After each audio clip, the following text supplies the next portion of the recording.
Hey guys, welcome back. Ollie from CP here. So Zwift is becoming more and more popular with cyclists all over the world.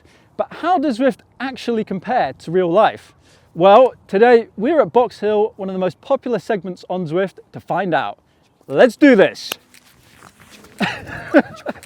Okay, so I'll be riding up Box Hill in real life, and I'll be riding Box Hill on Zwift.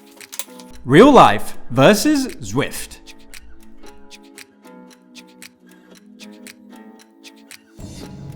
So here we are then on board. If you've ridden Box Hill before, you will definitely recognise this little turning into it.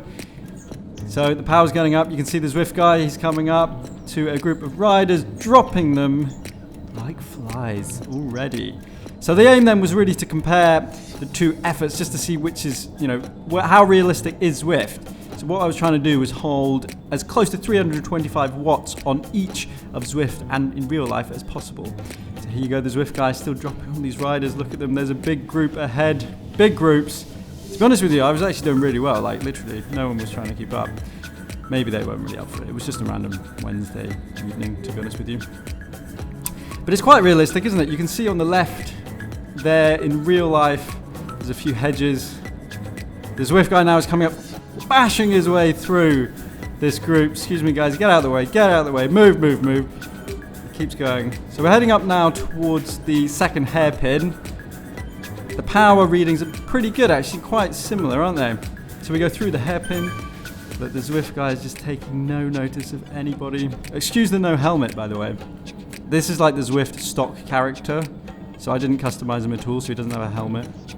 So, blame Zwift.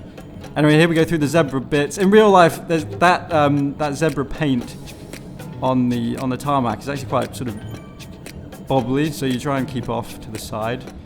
So here you go in real life. Drop that lady wearing a high-vis jacket. See you later. The Zwift guy keeps coming. See, no one can keep up with him. Up to the final hairpin. It looks pretty similar, doesn't it, to real life? Does it? Maybe. And then there's the big push now towards the end. So look at the power readings on Zwift. They're just catching up a bit here. And then the segment ends. We'll talk about the Strava segment in a second, but the segment ends just past the cafe. Keep going. The Zwift man, look at him. He's pushing hard to the line and over. Good man.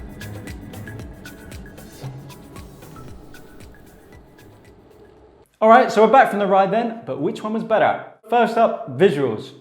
Now, let's face it, Zwift is quite basic. The graphics are kind of meh, but it's actually quite realistic. So on the Zwift climb, you get the proper Box Hill symbol that's painted on the road, and you also get those funny zebra white line stripes as you're going up that final stretch, which by the way in real life are actually quite bumpy. But unfortunately on Zwift, you don't get the cars like you do in real life, so we're going to have to give it to real life on the visuals. So next up, performance. So let's have a quick look at the actual data then. So as you'd imagine, both segments on Zwift and in real life have their own Strava segment, which is great. And we tried to find the closest matching one we possibly could, and we think we just about did it. So the Zwift segment is called 100 Climbs Box Hill segment, and the real life segment is called Official Climbs No14 Box Hill. So they're as identical as we could get it, except that the virtual segment is just 20 meters longer. Other than that, there's a little difference in the total elevation you climb, but they're all pretty identical. It's pretty much the same. So for the Zwift climb, I averaged 327 watts, and for the real life climb, I averaged 323. Pretty close. As you can see, the Zwift climb was actually 49 seconds faster, despite the average power basically being the same. Now, what's to explain for that? Well, obviously, when you're outside in real life, there are a few variables. You have things like wind, the actual road surface, the direction you're taking on the tarmac going up the route, and that other thing known as gravity. So all in all, you can see that using Zwift to train for proper climbs, like Box Hill in this case, is pretty effective. So when it comes to performance, actually, we're going to give it a draw. Next up, laziness. Well, look, this one's pretty clear. Zwift is the winner. You don't have to get your stuff on, go out, especially in the middle of winter like it is over here at the moment, go out in the cold and ride to Box Hill and do your effort. All you got to do is put on your kit, get in the spare room and hop on the trainer. Job done. Zwift wins. And finally, fun.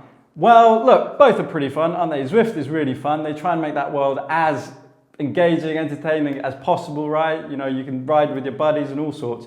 But come on, there's no substitute for actually getting out there on the road and doing it in real life. When you get a nice day like we had, it's really loads of fun. So we're gonna have to give that to real life. So in total then, real life wins 2.5 to 1.5. Good effort, Zwift. See you next time. Hey guys, so that's it. Thanks for watching. If you like the video, like the channel, don't forget to subscribe.